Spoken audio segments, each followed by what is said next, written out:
visit beautiful I places? don't. You don't? No, I want them all to stay home. Yeah. Leave me alone. No, look, I am. I mean, I'm serious.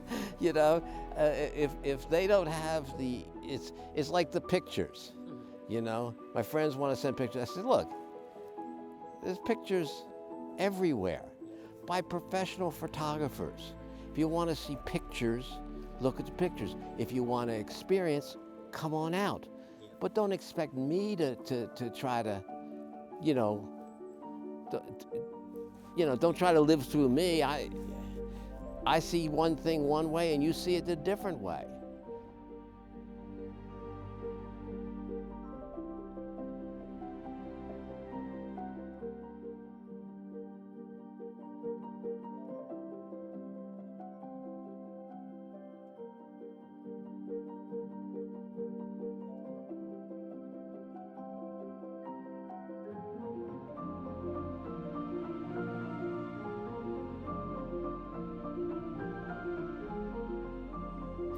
I agree. I think it's, and I see a lot of people online having this conversation about living vicariously through other people. Yeah.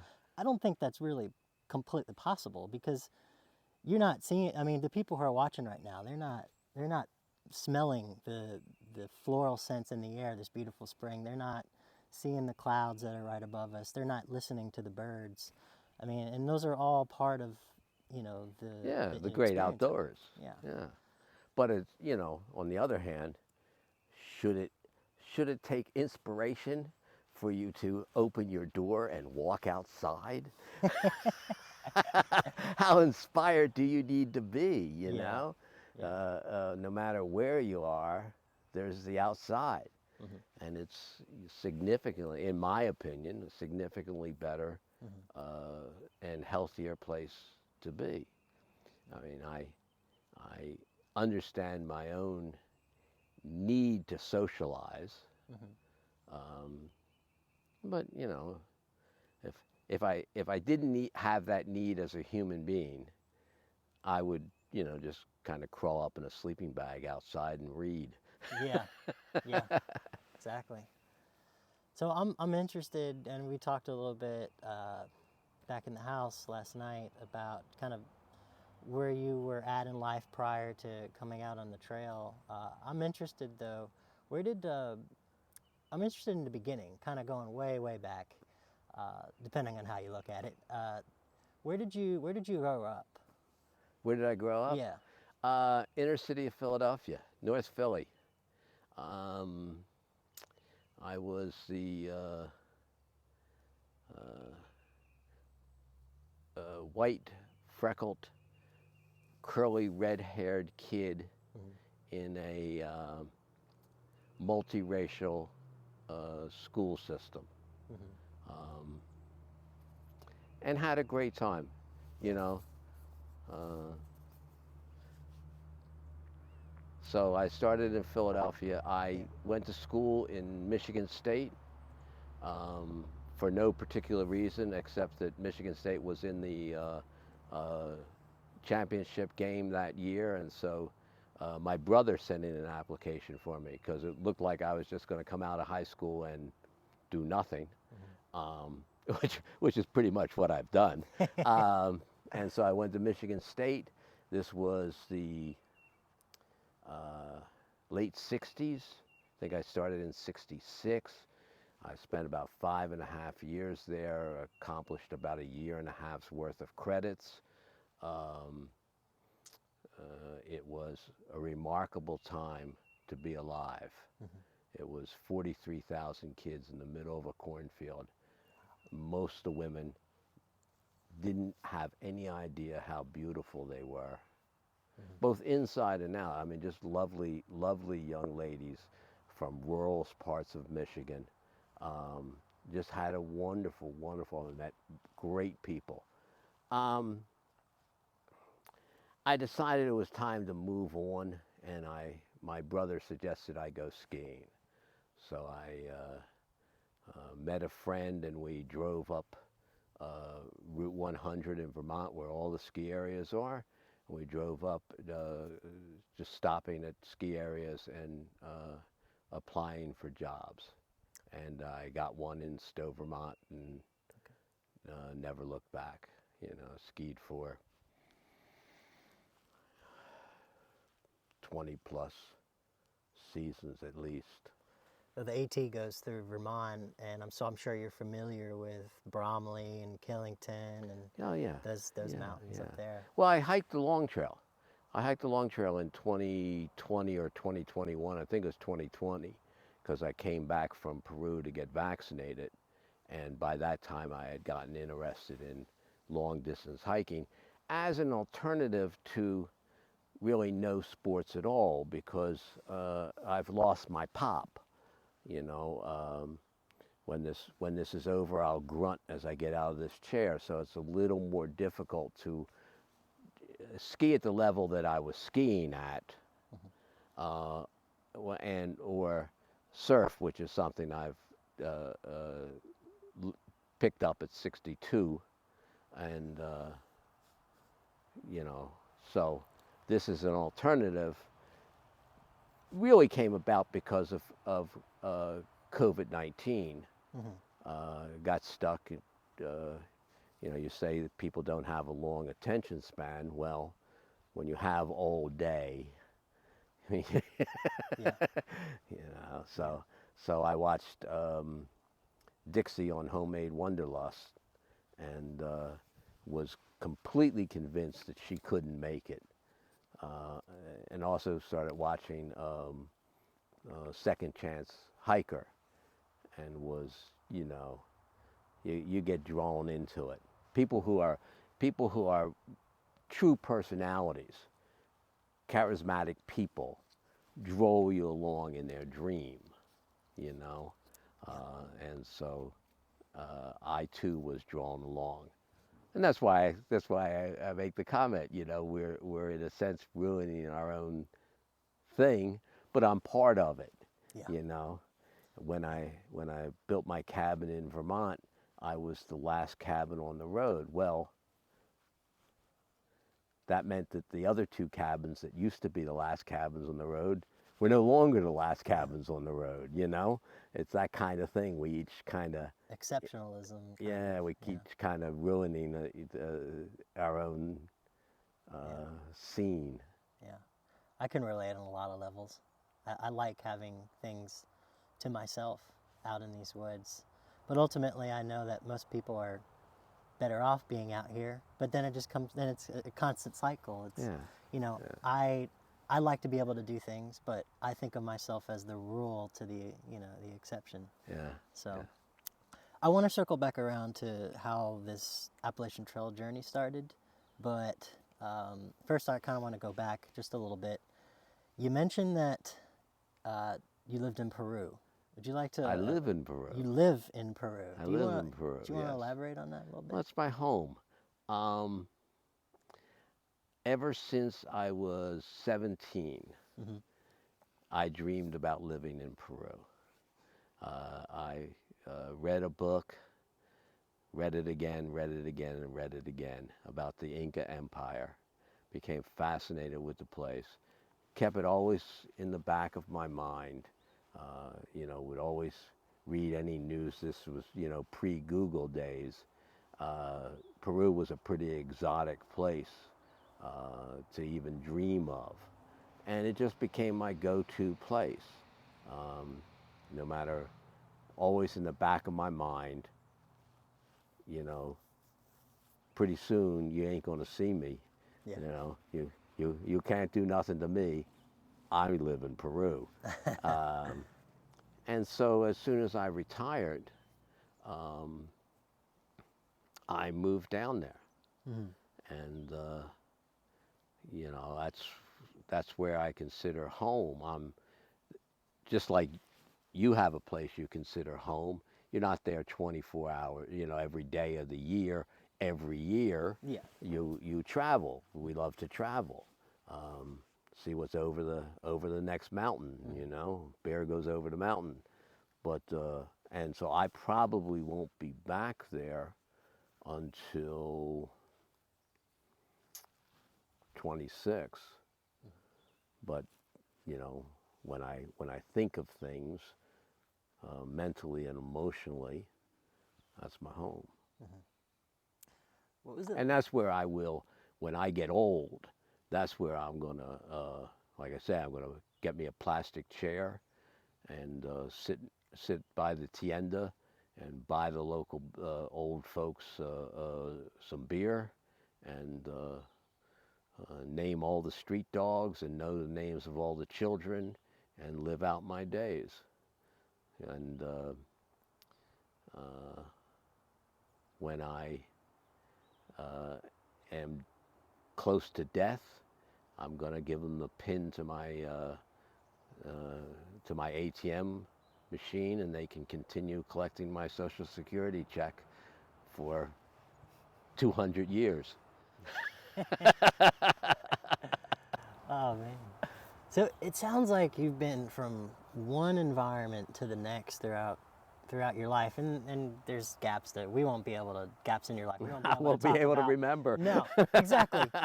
But I wonder what it is that, because a lot of people are comfortable in life, right? I think they struggle with putting themselves in new environments, but that seems to be something you've done throughout your whole life. What is it? Is it just something inside of you that is curious about different places? Well, a certain amount, but you know, I like to travel, but I spent 11 years in one country, and there's traveling to a place and there's living in a place, and they're real different, you know. Um, I don't have an answer for you, to be honest. I don't have a real answer for you. What makes me tick? I I have chosen to be happy. Um, I'm 74 years old. I am really used to being me. I know that if I need to, I can move a mountain in a week. But by and large, I just kind of go with the flow. I just slide along, you know. Every now and then like everybody, I have to put a little energy into life. But mostly life has been very good to me. It's been a life worth living. It's been phenomenal, and it still is. This is a phenomenal experience. It is everything I expected it to be and much, much more. Um, I have not met a person that I didn't find somewhat interesting. Some more than others, but somewhat, certainly worthwhile. And I've had a lot of alone time. Like you hike out. There's a whole bunch of people. Then all of a sudden, there's nobody in front of you. There's nobody behind you. There's nobody around you. Uh, you know, and you're so thrilled that you have on your back everything you need to not only live but to thrive. You're going to be as comfortable. You just need to find a little stream of water, and Yeah. you can just stay there, you know. And bit by bit, people will come by and entertain you. Yeah. Yeah. That's cool. Yeah. We were having a conversation last night, and I believe her name was Mimi. She was trying to find the word for the sense of how to articulate this. The description or the word that describes the feeling that you had that drew you to a place in this world that doesn't exist, but for you that existed, and that was Peru. I'm curious, was there, because you're hiking now, is there any trails in Peru? Is there any walking paths that you did over in the country there that you don't have to put on the map for us, but um, did you do any hiking in Peru? Oh, absolutely. Uh, Peru is the belly of the universe. From the belly of the universe, Cusco, the Inca Trail goes in 4 different directions. It's the Tutasuya. I'm mispronouncing it because it's in Quechua. It's the Inca Trail. Yeah, but it has a Quechua name. It's not Spanish. Mm. Um, and it goes to the four corners of the universe. And every now and then, as you're walking along, you'll find a little piece of the Inca Trail. Spectacular.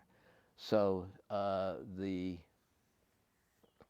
last hiking that I did, I was in Arequipa, and I hiked the Colca Canyon and hiked in Cotahuasi.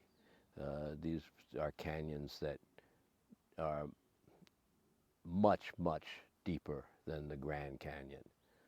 Spectacular. Um, and just a wonderful place to be.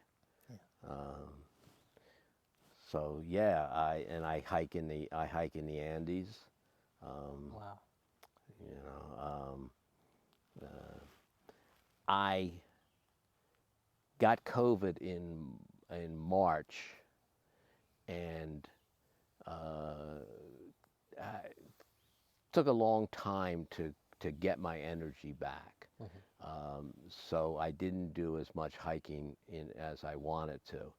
And then I was in Huaraz and in Arequipa, thinking, I don't want to burn out. I don't want to do so much hiking that when I get to the AT, I don't want to hike, you know? And I also, the trails are usually rather loose and pebbly and very steep. And at high altitude, it's real easy to slip and fall. And so close to the end, I stopped doing that. And then I went back to, well, I had to travel through the country during the recent troubles. And when I finally found my way back, I just hung out on the beach and walked on the beach. Yeah. But I always put miles up and down the beach. Yeah. I find it interesting the fact that you grew up in a very diverse area with a lot of people around you who are different than you. I grew up in South Florida, so I understand that fully as well. Maybe not to the degree that you did growing up in inner city Philadelphia, but I would think that that experience probably helped your integration into Peru. Would you think that's the thing? Nah. No? Nah. You know. What, did you need an integration? No. I still remember flying to Michigan State and seeing so much green. I'd never seen fields like that. You know, looking out at the plane and seeing all this open space, all these green fields, different color fields because of farming, you know, green, gold, this, that, and the other thing. And no, I don't. I mean, it's possible. Well, it's possible what you're saying. But I mean, with respect to people, because no, you see, I've just always known that I should live in Peru. It's not, it's not rational. I was there when Peru was in horrible shape and loved it. You know. Gotcha. Yeah. Yeah. So we're at a year around 2020, right? That's when you first started getting exposure to the trail. 2019. 2019, 20. Okay. 2019, when they declared a state of emergency and shut everything down. Gotcha. And so you start watching some videos, you get some exposure to what's going on out here, and now you find yourself at mile 69, right, at Dix Creek Gap. What's your, I mean, and you've described some of the social dynamics on trails so far. What's your experience been like out here overall, if you had to describe it? It ain't easy. I've had some nasty weather. Weather that tries a man's soul, as they say. Yeah.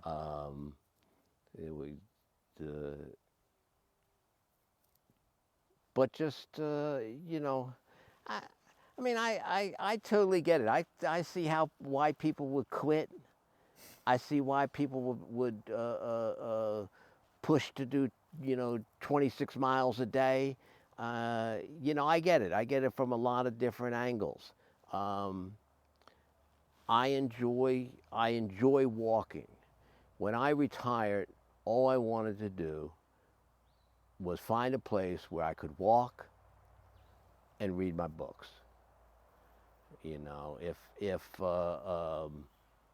If I got a job here, every morning I'd be out walking. Yeah. Every evening I'd be out walking. I like to walk. So this is organized walking. That's all it is. It's organized walking. Yeah. And there's a great feeling of accomplishment. Yeah. Yeah. But um, I'm not as passionate as some people are. For the trail, or the idea of doing a through hike. Yeah, for the goal, for the accomplishment. I mean, Springer Mountain, Georgia is nowhere. It's a spot on the map. Yeah. Katahdin is a spot on the map. I've never heard of them before 2019. Is your intention to make it all the way up north? I know me, and my personality changes. And there will come a time when I will challenge myself, and I will push and see what I can do. If that happens to turn out that I end up in Katahdin, that's great. If I walk 1,000 miles in my 70s, I'm not going to say, well, I didn't make it all the way. You suck, you old man. What were you thinking of? I'll be very proud of myself. If I can spend 4 months in the woods, living in a tent, and only go 500 miles, I'm not going to say that was time wasted. That's a great accomplishment. Not that many people can do that, young and old. The outdoors beats you down. What's that been like? You're 74 years old, and this trail makes no judgments. It's merciless to everyone. What's it Compared to the ocean, it's a piece of cake. You wanna see something that don't give you any pass because of your age. Hey, there you go, boy. They don't care. The waves don't care at all. I've spent some time on the ocean, so I understand. Yeah. It's very humbling, right? There's no time to adjust your goggles like skiing, You can't pull off to the side and refix your boots. They just keep coming and coming and coming when the set comes in. Yeah. But what's it been like? Yeah. Well, I've always felt, or I've felt, while I started to research this, that a lot of people have more baggage than I have. I'm just a little older, but my finances are good, my support system is good, my mental health is good, my physical health is good. There are people out here taking, they carry with them 5 pounds of pills for all sorts of different illnesses. They've gone through nasty divorces. They're retired and they don't know what to do with themselves. They're dealing with a lot more than me. I'm just wandering in the woods. It doesn't make any difference to me. So would you say, So I think I've got it easy, to be honest with you. Yeah. You saw this guy the other day with I'm sorry to interrupt you, but you saw this guy the other day with his support dog, right? That's the champion. That's the guy who's has all the reasons in the world not to do it. The fact his numerical age is a little different than mine. Yeah. You know, I got it easy. Yeah. I wake up every day happy. You know, a lot of people are grabbing for their asthma inhaler. You know, I mean, It's funny how one of the main goals as a hiker who's through hiking is to have a lighter pack, is to have less weight on your back. But I find it interesting how you described baggage, especially as you get older. The more and more baggage you have, the more it weighs you down, the harder this becomes. yeah. So that really seems to be the big difference in Yeah. being able to do this is, Yeah. you know. Yeah, I think the whole weight thing is overrated. Weight is relative. It's what you feel like bringing. You know, if you feel like bringing it, you can get used to a 60-pound pack. Yeah. You know, Well, if you take enough time, Yeah. you can get used to a 60-pound pack. Yeah. I mean, if that's what you need and you want those things, bring them. Yeah. Bring them. And I was speaking metaphorically too. Yeah. Because, like you said, you're in good health. Yeah. Your finances are stable. Yeah. You've kept in shape your whole life, or No. at least up to this point. You're in. No. You're doing good. You're doing good, man. And you know, if you come out here and you don't have those things figured out, you don't have them Right. situated, it's going to be Right. so much harder. Out Right.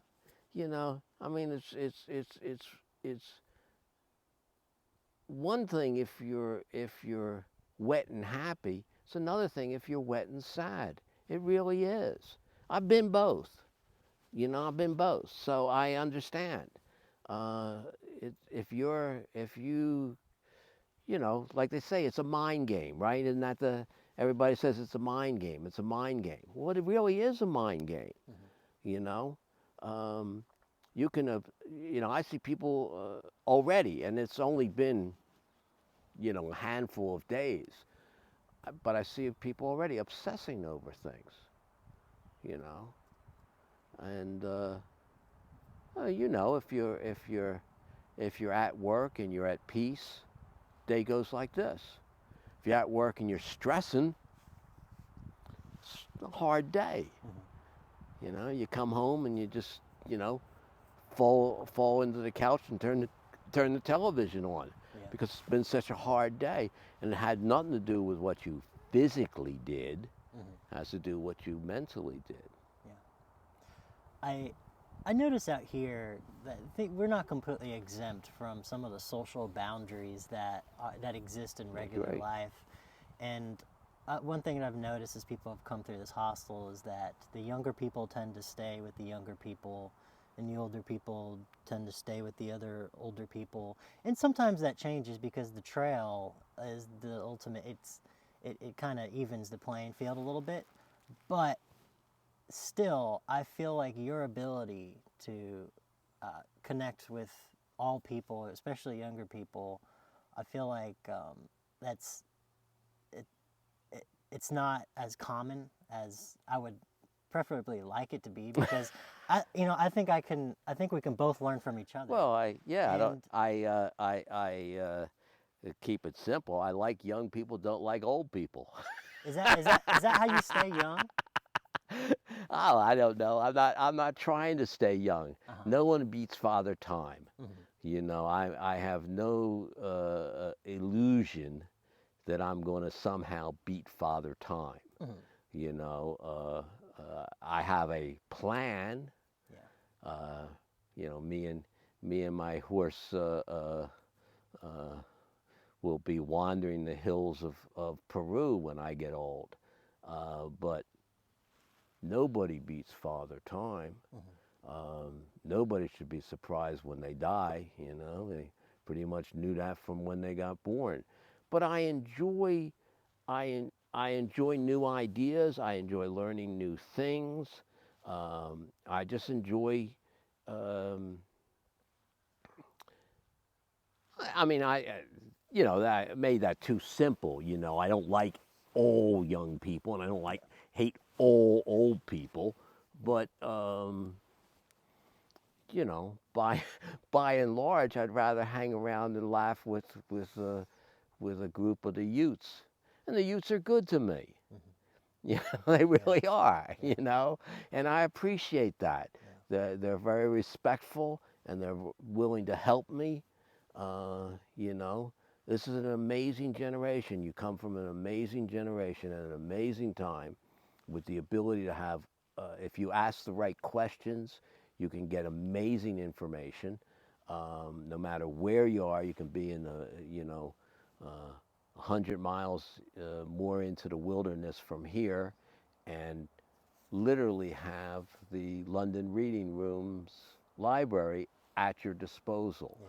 So it's a spectacular time, and many, many young people get that, Mm-hmm. you know. Yeah.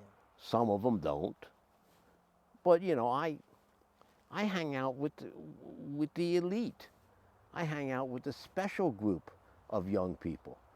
The young people that are hiking the AT, the young people that are surfing, the young people, the backpackers that are traveling the world. So I hang out with the elite. I don't hang out with the, you know, people who are doing video games, Yeah. you know. Yeah. So, and I don't even know them. I mean, I shouldn't disparage video games. I have no knowledge whatever Yeah. of that type of occupation or fun. I don't know what it is. Yeah.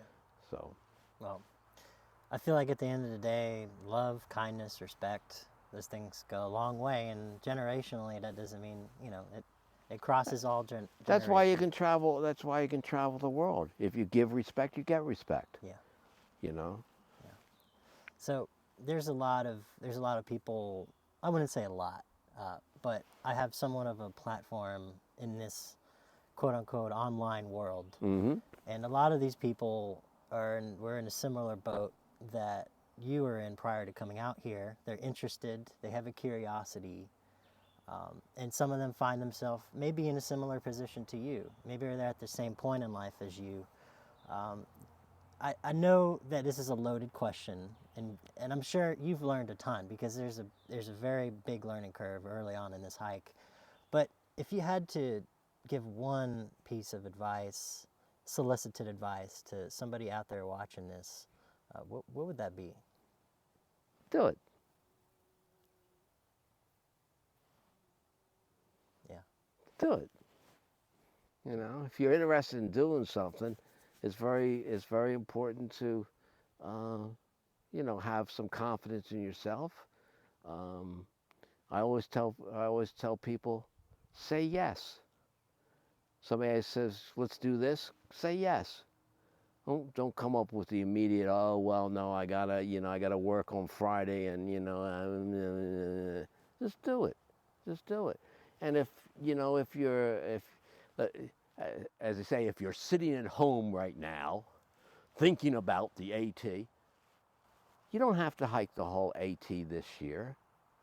You know, as Dixie says, go to your outfitter store, buy a water filter.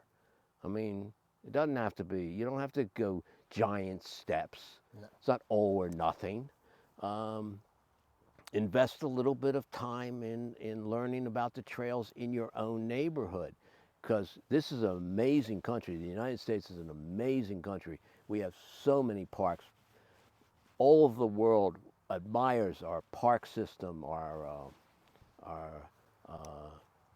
trails, our wilderness areas. Yeah. We are truly gifted, but it doesn't matter where you are. You know, even if you're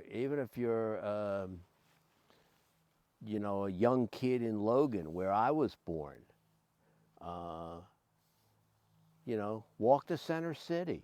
Just take a walk. It's fascinating. As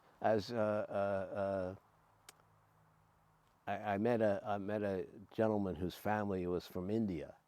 I don't know if you met Ravi. I know he probably came through here, and Ravi says you know that I should definitely go to India, but one thing, don't ever close your eyes, because there's always something going on. Don't even blink. Live in the city, take the bus halfway out of the city and walk back home. And you will see stuff Some good, some bad, just like the trail. Some good, some bad, you know? That's awesome. Well, I mean, I'm thankful that you said yes to this interview and that we got to talk just a little bit. Man, we could talk forever. I mean, you're a book. I mean, really. But, and I've enjoyed my time with you so far. We're going to be hanging out the rest of the day. Sure. So, thank you, my friend. Sure. I appreciate you. Yeah, thank you. So cool. You want to take your equipment? That's a wrap. That's Yep. a wrap. Yeah. I hope you got what you wanted.